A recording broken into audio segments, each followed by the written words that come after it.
പ്രപഞ്ചത്തോട് എന്നെ കുറിച്ച് പറയണമെങ്കിലോ? പാൽപുഞ്ചിരി, പനിനീർ പൂവികളിൽ മൃദുലത തോൽക്കും തരും, ഭയം തുളുമ്പും പിഞ്ചലം കുഞ്ഞിന്റെ മിഴിയണ, തിരമാലയെ വില്ലും കാർകൂന്തൽ.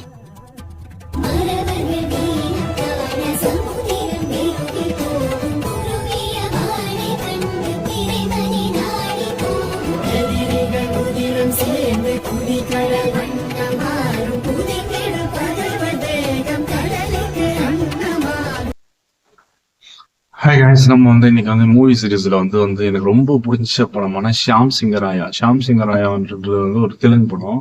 அந்த தெலுங்கு படத்துல யார் தயாரா பண்ணிருப்பாங்கன்னா நானி, அப்புறம் சாய்பல்லி பண்ணிருப்பாங்க. ஓகேங்களா. ஒரே ஒரு மனுஷனுக்கு 2 பிறவி இருக்கும். ஓகேங்களா. ஆனா காதல் மட்டும் அதேதான். அதாவது அந்த படம் ஆரம்பிக்கும் போது நானின்றவர் என்னன்னா ஒருத்தர் என்னன்னா ஒரு படம் பண்ணணும் அப்படின்றது நினைப்பாரு. அந்த படத்துக்கான ஸ்கிரிப்டையும் எடுத்துட்டு போயிட்டு கொடுப்பாரு. ஆனா அந்த ஸ்கிரிப்ட் ஏற்கனவே ஒருத்தரோட ஸ்கிரிப்டா இருக்கு அப்படின்ற மாதிரி அந்த குடும்பத்தை சேர்ந்தவங்க கேஸ் போடுவாங்க. ஆக்சுவலா பார்த்தா அந்த போன பிரிவிலையும் அவர் தான் அந்த கேரக்டராகவே இருந்திருப்பாரு. ஓகேங்களா. அந்த கேரக்டரைசேஷனோட அந்த பூர்வ ஜென்ம ஞாபகங்கள் அவருக்கு கதையா அப்படியே வந்துரும். இதுதான் நான் ஷாம் சிங்கராயா படம். ஓகேங்களா. ஒரு பக்கம் வாசு ஒரு மாடர்ன் பிலிம் மேக்கர், இன்னொரு பக்கம் ஷாம் சிங்கராயா 1960s வாழ்ந்த ஒரு ரெவல்யூஷனரியான ரைட்டர். ஓகேங்களா. ஷாமோட வாழ்க்கையில ரோசி வரும்போது அது சாதாரணமான காதலாக இல்லாம ஆக்சுவலா என்னன்னா அவர் எங்க பார்ப்போம், பிரணவாலயான்னு ஒரு பாட்டு வரும். அந்த பிரணவாலயா பாட்டுல என்னன்னா அவர் இந்த தேவதாசி முறையில சாய்பல்லி இருப்பாங்க. அவங்க பார்த்து என்னன்னா இவர் என்னன்னா மெஸ்மரைஸ் ஆகி என்னன்னா லவ் பண்ண ஆரம்பிப்பார். அதுதான் அந்த படத்தோட ஆரம்பிச்சு சொல்லி.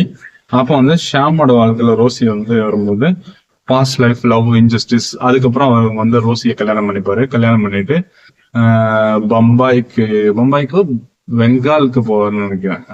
வெஸ்ட் பெங்கால் போவார். கல்கட்டா போவாரு. கல்கட்டா போய் அங்க ஒரு பத்திரிகை ஆரம்பிச்சு இது பண்ணுவாரு. மறுபடியும் அவங்க அண்ணன் தம்பிங்களா விருந்து மாதிரி கூப்பிடுவாங்க. கூப்பிடும்போது நானிய ஷாம் சிங்கராயா கொலை பண்றாங்க. அந்த ஷாம் சிங்கராயா கேரக்டரோட இன்ட்ரோடக்ஷன் ரொம்ப பிடிக்கும். அந்த அம்பேத்கரோட அந்த இந்த கொள்கைகளை ரெஃப்ளெக்ட் பண்ற மாதிரி அவரோட கேரக்டரைசேஷன் இருக்கும்.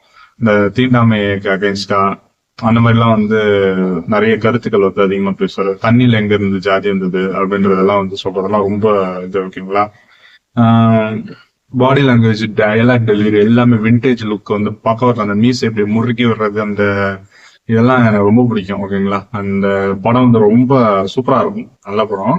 வித்தியாசமா மறுபடியும் என்னன்னா இவர் அந்த பூர்வ ஜென்ம ஞாபகங்கள் என்னன்னா அந்த ரோசின்ற கேரக்டர் நடிச்ச சாய்பல்லி ஒண்ணுமே உயிரோட இருப்பாங்க. இவர் எப்ப வருவாரு, இவரை கடைசியில பார்த்துதான் எப்படி ஒரு சீதாராம் ஒரு மெஸ்மரைசானிங் ஆன ஒரு எண்டிங்கோ, அதே மாதிரி ஷாம் சிங்கராயா ரொம்ப சூப்பரா இருக்கும். உட்காந்து பொறுமையா பாத்தீங்கன்னா அந்த படம் ஒரு காவியம் மாதிரி ஒரு பங்கு இருக்கும்.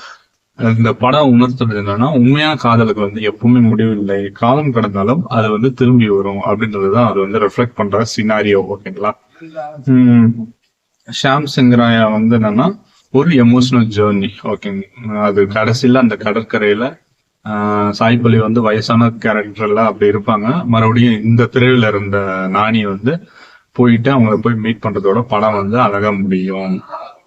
இதுதான் ஷாம் சிங்கராயா நமக்கு மறக்காம இந்த படத்தை பாருங்க. ரொம்ப சூப்பரா இருக்கும். அந்த பிரணவலய சாங் எல்லாம் பயங்கரமா இருக்கும். ஓகேங்களா. அப்படியே சாமியே நடனம் ஆடுற மாதிரி ஒரு சீன்லாம் இருக்கும். தீன் தானா தீன் தீன் தானா அதெல்லாம் பயங்கரமா இருக்கும். அதிகமா ஸ்டேட்டஸ் எல்லாம் வைப்பேன். ஓகேங்களா. மறக்காம சேனல் சப்ஸ்கிரைப் பண்ணுங்க. நன்றி, வணக்கம்.